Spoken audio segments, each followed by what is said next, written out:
মালদা জেলার গাজল ব্লকের সালাইডাঙ্গা গ্রাম পঞ্চায়েত এলাকায় এক বিধবা মহিলাকে ধর্ষণের চেষ্টার অভিযোগ উঠল 3 যুবকের বিরুদ্ধে।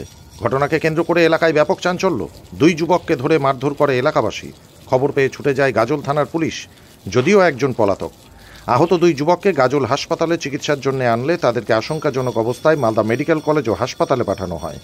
অসহায় বিধবা মহিলাকে গতকাল রাত্রে স্টেট জেনারেল হাসপাতালে চিকিৎসা করানো হয়। খবর পেয়ে গাজল হাসপাতালে ছুটে আসেন গাজল বিধানসভার বিধায়ক চিন্ময় দেব বর্মন। নির্যাতিতা মহিলার সাথে কথা বলে সমস্ত বিষয়টি শুনেন তিনি। ছাগল আনতে বৃষ্টি আসছে, ছাগল গলার দড়ি খুশি দিয়ে আমি এক জায়গায় রাখে দিলাম। আমি বলছি যাওয়ার সময় গরুগুলো ছাগলগুলো একসঙ্গে নিয়ে বাড়ি চললো, বৃষ্টি চাপে আসছে, জল সাজাসাজির ব্যাপার আছে, আমাদের নাচা করে আনন্দ। তা আমি বলছি কি তাহলে একসঙ্গে নিয়ে যাই। গরুটার বাছুরে নিয়েছিলাম, 3টে ছেলে ভুটো বাড়িতে ঢুকে আছে, আমি কিচ্ছু জানি না। আমাকে ধরে ভুটো বাড়ি খুঁজতে নানান রকম নানান 3টে ছেলে জোর করে কাকিমাকে ধরেছিল। ধরে তো এবার জবরদস্তি মুখে কামড় টামড় দিয়েছে, প্লাস্টার ছিঁড়ে দিয়েছে, জবরদস্তি করে করেছে। তারপরে কাকিমা ছুটে চলে এসছে। আসার পর জোর করে এসে আমাদেরকে বলেছে, একজনকে সঙ্গে সঙ্গে ধরেছিলাম আর 2জন পালিয়ে গেছিলো।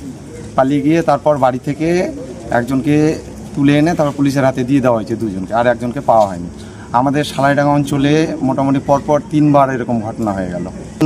আজকে হঠাৎ করে গাজলে বৃষ্টি এবং একটু মেঘলা আবহাওয়া তৈরি হয়। হঠাৎ করে তার গরু বাঁধা, যেগুলো গবাদি পশু বাঁধা ছিল, সেগুলোকে আনতে যাওয়ার জন্য তিনি একাই চলে যায়। এবং এরা রোজই করে, এটা মানে প্রথম ঘটনায় করে। হঠাৎ করে ভুট্টা ক্ষেতের মধ্যে থেকে 3জন ছেলে তাকে ধরে আর ভুট্টা ক্ষেতের মধ্যে নিয়ে যাওয়ার চেষ্টা করে এবং তার সঙ্গে শারীরিক নির্যাতনের চেষ্টা করে।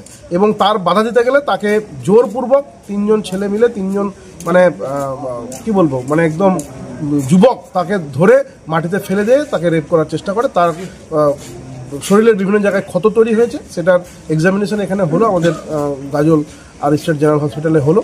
আর আমরা সেই জন্যই এসেছি। এবং সেখানে ওনার যে বক্তব্য, তাতে কিন্তু মর্মান্তিক একটা ঘটনা। কারণ উনি মহিলা, আর যিনি বিধবা, 2 সন্তান নিয়ে বাস করে, তার উপরে এইরকম একটা পাশবিক অত্যাচারের চেষ্টা, এবং আমরা তো সেটাকে রেপ করার চেষ্টা বলেই আমরা অনুমান করছি। এবং এখানে যে স্টেট জেনারেল হসপিটালের যে প্রেসক্রিপশন, তাতেও তাই উল্লেখ করা আছে। তো সেই জন্য আমরা এর প্রতিকার চাই। এটার প্রতিকার যতক্ষণ পর্যন্ত না হবে, ততক্ষণ পর্যন্ত কিন্তু আমরা আগামী দিনে পরিকল্পনা করে বড় ধরনের একটা পদক্ষেপ নেব, যাতে করে এই মা, এই মহিলা আর তার ন্যায্য বিচার পায়। ব্যুরো রিপোর্ট, সংবাদ বাংলা টিভি।